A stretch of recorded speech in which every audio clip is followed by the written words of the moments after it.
नमस्कार। आप सभी महानुभावों की जिज्ञासा को मैं अपने चित्त के जल से जलाभिषेक करता हूँ। मैं चाहता हूँ कि पूरी दुनिया एक सूत्र में बंध जाए। गरीब और अमीर के बीच की खाई खत्म हो, प्रतिकूलता का नामो निशान मिट जाए। आज के युवा यह समझे कि आखिर इसमें दोष किसका है। इस वीडियो के माध्यम से हम जानेंगे कि तुष्टि दोष का निवारण क्यों जरूरी है और कैसे यह हमें प्रतिकूलता की ओर ले जाते हैं। तो चलिए अविलंब हम आते हैं तुष्टि दोष की ओर। तुष्टि दोष तो हमारे भीतर ही है, लेकिन वह बाहर से दिखाई नहीं देता, और जो बाहर से दिखाई नहीं देता उसे समझा और जाना जा सकता है।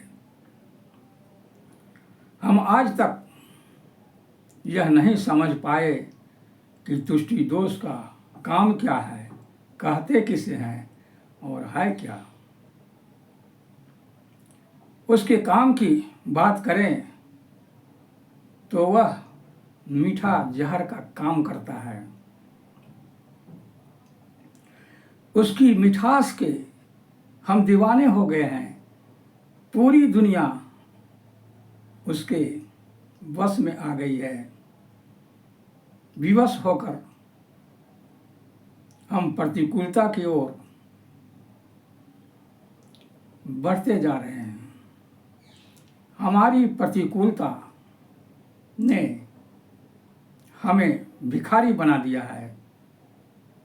इंसान तो इंसान, हम निर्जीव वस्तुओं से भी मांगते हैं, पशु पक्षियों से मांगते हैं, देवता और भगवान से मांगते हैं। जो मांगना भिखारियों का काम है।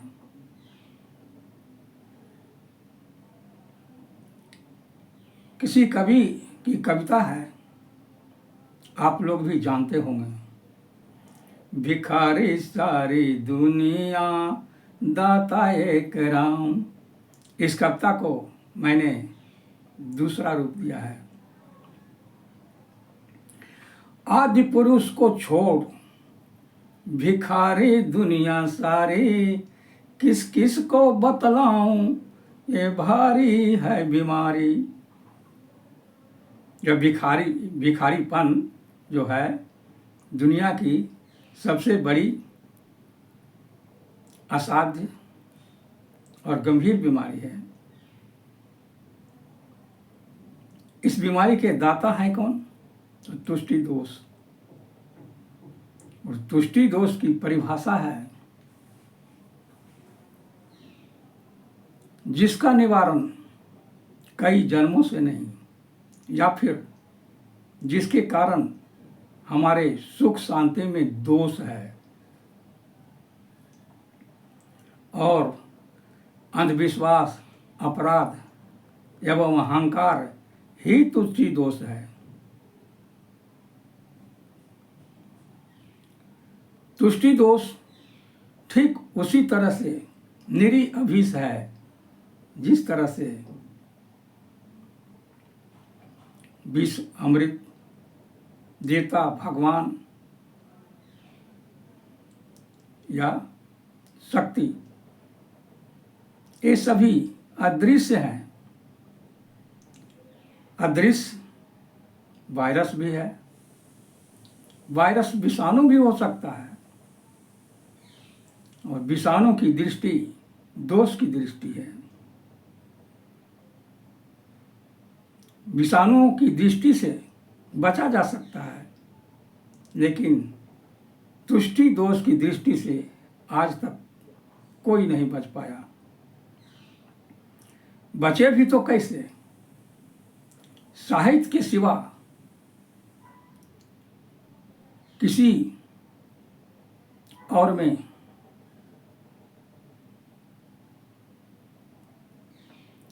बचाव की प्रणाली है ही नहीं। आज हम साहित्य का उतना ही विरोध करते हैं जितना कि तुष्टि दोष का समर्थन। इसी वजह से तुष्टि दोष आज दुनिया की सजावट बन गया है और साहित्य उसका संकट। संकट का संकर तुष्टि दोष अब ओम के सामने आ गया है। ओम की विशेषता, ओंकार, जिसने काल को 3 जोन में बांटा है, भूत, भविष्य और वर्तमान। वहीं पर तुष्टि दोष ने काल को 4 जोन में बांट दिया, सतयुग, त्रेता, द्वापर और कलयुग। यहाँ पर 4 युगों की बात आई है। बात जब युग की आती है तब तुष्टि दोष सामने खड़ा हो जाता है। क्यों? क्योंकि तुष्टि दोष ही युग की जननी है।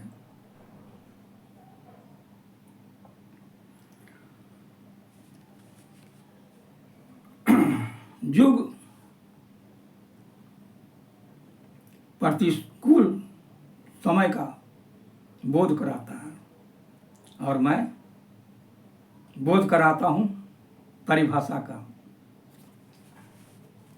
प्रश्न यह है कि युग कहते किसे हैं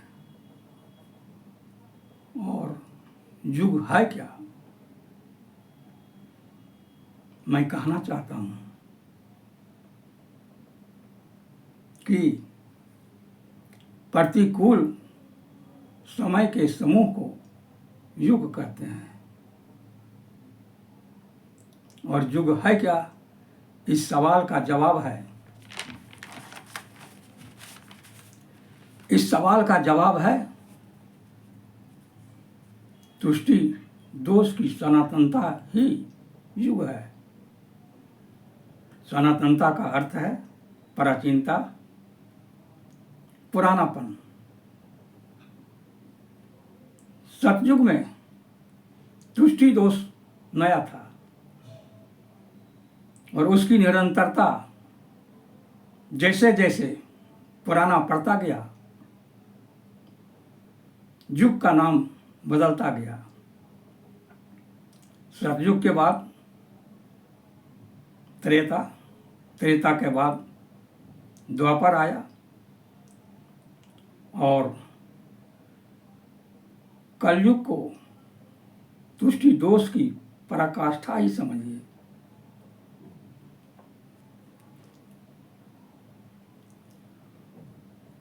युग, सतयुग,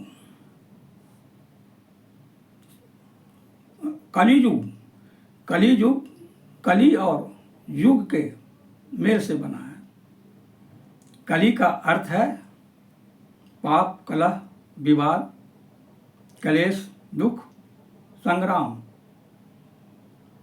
और युग तो प्रतिकूल समय है ही।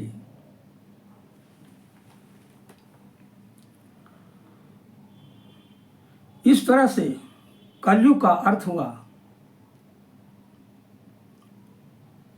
वह प्रतिकूल समय जो पाप का पोषक है।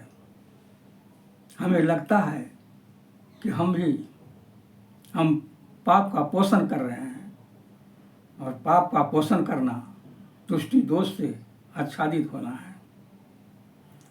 दुनिया में ऐसा कोई नहीं जो तुष्टि दोष से आच्छादित नहीं। ऐसे में यदि हम पाप से बचना चाहें तो हमें साहित्य की ओर आना ही होगा।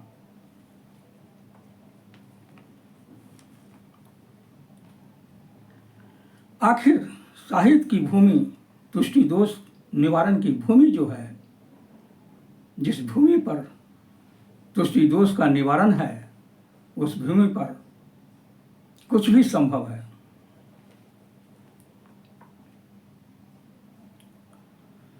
जो हम चाहते हैं, हमारी चाहत के चंकुर पर आप भी आए, वरना देर हो जाएगी। जल्दी कीजिए। यदि जीवन में कुछ अच्छा करना चाहते हैं तो आगे आपकी मर्जी। अगले वीडियो में मैं आत्मा का ज्ञान सही ढंग से कराऊंगा, आत्मा का बोध कराऊंगा। तब तक के लिए धन्यवाद, नमस्कार।